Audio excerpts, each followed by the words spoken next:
Okay, so the Overwatch League broadcast is starting in like a few minutes, and apparently they're going to reveal the next hero. During it, at some point, they did not specify because, of course, they want us to watch as much of it as possible if we weren't going to watch it otherwise. But whomst will it be? Is it Malga? Probably. Is it that mysterious, probably the leader of Null Sector Omnic we saw at the end of Storm Rising? A possibility. Is it some person we've just never heard of before, an entirely new character?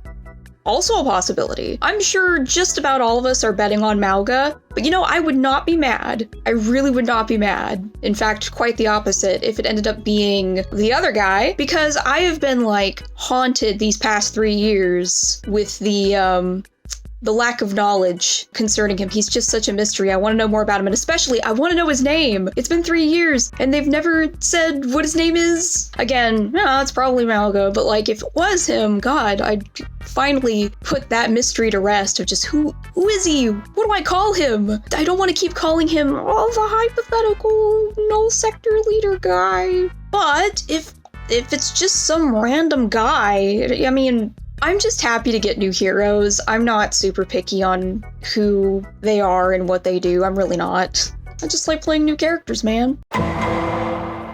Okay, I've just started recording because there's two devs on the stage now, sitting there, and if it's gonna happen, it's gonna be now.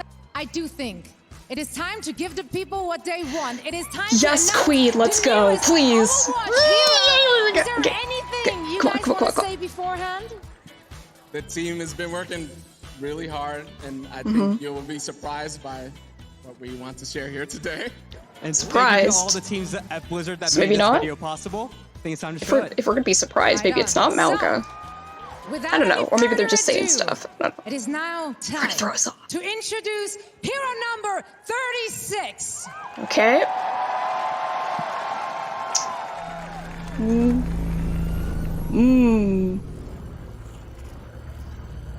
Well, that's ominous. It's gonna be a villain character, I think.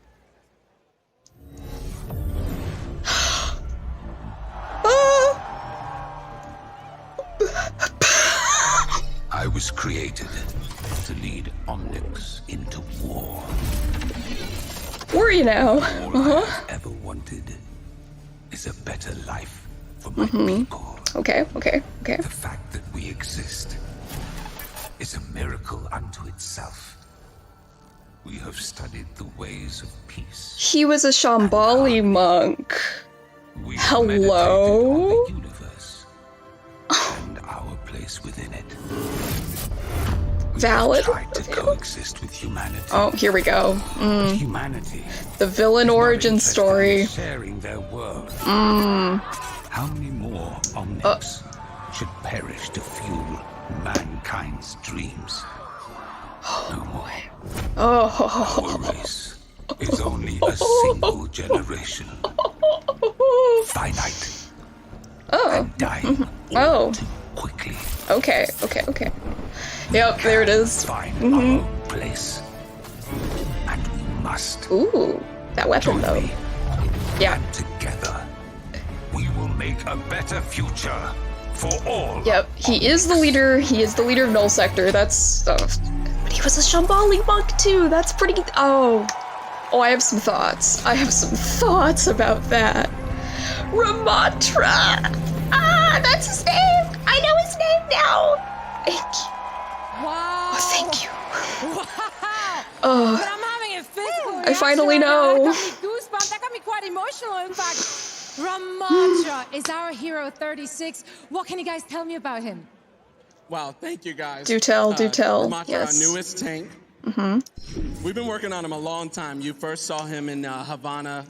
Yeah, for at least 3 He was years. talking to Doomfist. His visual design was done by our lead concept artist, Q Fong. And what I love about this hero, Looks he's great. the beginning of us moving the overall lore of Overwatch 4. He's the leader of Null Sector. You saw the final image of the origin story. And he has a deep relationship with Zenyatta. They basically consider each other brothers. Which Zenyatta I love more lore. Zenyatta lore. We need it. And so this is our way of giving it out. He has amazing voice lines done by the narrative Good way to team. He was a monk in Shambhala. He had a difference in philosophies. And what's interesting is many people might not know, but omnics are finite. They cannot make more. So anytime one dies, there's no replacement. So Ramatra's motives are around this. He doesn't. So all the omniums were shut down. Okay. I've been wondering about that. So, can't dig into it too much, but there's more to come. Well, I'm a little curious. You said he's a big part of Null Sector and the leader of that. Does that mean he has a lot of relationships, better or worse, with some of the other heroes in the Overwatch League roster? Yeah. Yeah. There was a few heroes that fought in the Omnic Crisis, like Reinhardt, Torbjorn. He's gonna have some interesting voice lines between these two. But I really love what's going on between him and Zenyatta. That just really shows what's next for Overwatch. Now, Alec, of course, we saw the visuals. He's floating a little bit. He has a staff as well. And as a tank player, I'm kind of curious how it's going to play. What can you tell us about the gameplay? So am I. Yeah, so Ramatra's pretty unique because he has two forms, actually. His Omnic form, which you saw the staff. He's doing a little bit of poke gameplay, has a barrier, and can protect his team. But then he can transform into his Nemesis form. He becomes this big, dangerous target on the battlefield, marches towards the enemy backline with these piercing punches. He can be pretty powerful and devastating, though. He's dangerous. So you're saying like an Orisa Reinhardt hybrid. Is that what I'm hearing right now? I'm more scared of Ramatra when he's coming at me, honestly. Looks frightening. He really does. Now, I don't care who you are. That's sexy. I gotta be honest. I think that made me happier than a Malga reveal would have. Oh god, there's just so much there to unpack that makes me really excited. The Ramatra reveal. Oh, it feels so good to say. Feels so good to have a name to put to the face. Oh, I find it so interesting that he is a former Shambhala monk. While I never put together a full-on, hero concept for him, all abilities thought out and everything, I did have, some lore speculation that was kind of floating around in my head about him, and how he might relate to the Omnics concept of religion. Because when they showed us that Null Sector art, there was a certain aesthetic to a lot of those Null Sector units. A lot of it felt very, mystical. Techno-mage meets D&D cleric, it kind of gave off that vibe. And it did make me wonder if Null Sector was maybe more than just some militant Omnic group. If they were maybe a dark mirror of the Shambhala, and they had their own kind of spin on the faith. And instead of preaching Omnic-human coexistence and equality, they're preaching Omnic supremacy or whatever. Now that we know he was a Shambhala monk and he splintered off and formed Null Sector essentially as a splinter group, it definitely gives religious leader of the dark church vibes. Oh, there is some interesting stuff they could do with that. I do love me a villain that has layers, multiple layers to their motives and how they present themselves. Which is funny, because speaking of that, I'm gonna go ahead and draw some comparisons here between what they've done with him and what I did with Maximilian in my Maximilian hero concept, which kind of blew up in these last couple of weeks. A lot more people started viewing it all of a sudden. Thank you for that. I really appreciate it. This character arc for Ramatra, where it's he goes from an Omnic that was built to kill, and then when the Omnic Crisis ends, he tries to do something else with his life, but then ultimately kind of returns to his nature. He goes back to killing. And then he has this sort of, this duality to him where it's he's this spiritual leader, but also brutal killing machine.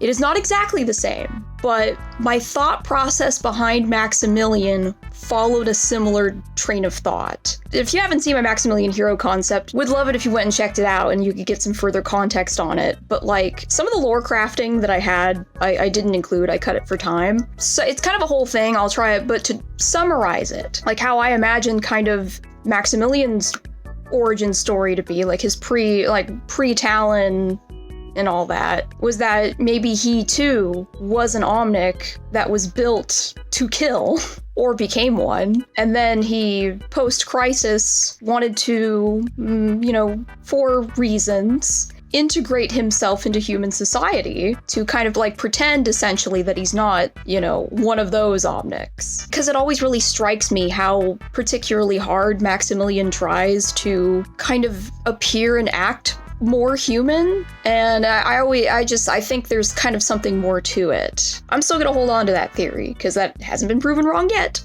It is also very possible that I've predicted something for, that ended up being true, just not for the correct character. Now, you all saw, like, my jaw, dropped when they said that he was gonna be a transforming Omnic. He's gonna have these two forms, and his two forms are gonna do different things. He's gonna maybe have two kits. Now, I don't know if this is tied into his ultimate, like I did for Maximilian, or if he can swap between them at will. Don't know, they didn't specify that, but oh man, that is...